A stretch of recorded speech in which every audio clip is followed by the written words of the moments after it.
Hello aspirants, welcome back to our channel. నిన్న మనం రాజ్యాంగానికి సంబంధించిన పరిమాణ క్రమం గురించి ఇంట్రడక్షన్ తెలుసుకున్నాం కదా.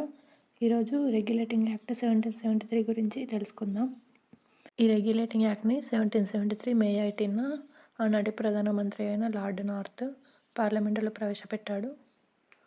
లార్డ్ నార్త్ 1773 యాక్ట్ని పార్లమెంట్లో ప్రవేశపెట్టాడు 1773 మే 18న. తర్వాత ఇది ఇండియాలో మొట్టమొదటి లిఖిత చట్టం. కేంద్రీకృత పాలన వ్యవస్థకు మొదటి మెట్టు అని పిలుస్తారు. బెంగాల్ గవర్నర్ హోదాని గవర్నర్ జనరల్ ఆఫ్ బెంగాల్గా మార్చారు. ఈ చట్టం ద్వారా 1773 చట్టం ద్వారా బెంగాల్ గవర్నర్ని గవర్నర్ జనరల్ ఆఫ్ బెంగాల్గా మార్చారు.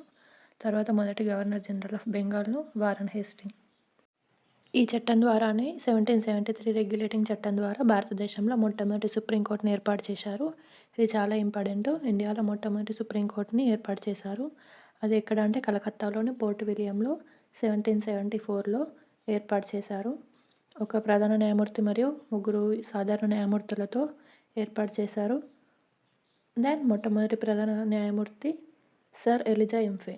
భారతదేశంలో మొట్టమొదటి ప్రధాన న్యాయమూర్తి ఎవరు అంటే సర్ ఎలిజా ఇంఫే. ఇది ప్రీవియస్ క్వశ్చను, చాలా important. Next, East India company ఉద్యోగులకు ప్రైవేట్ వ్యాపారాలు చేయకుండా ఈ చట్టం ద్వారా నిషేధించారు. తర్వాత ఈ చట్టం ద్వారా ఈస్ట్ ఇండియా కంపెనీకి మరో 20 సంవత్సరాల అనుమతిని పొడిగించారు.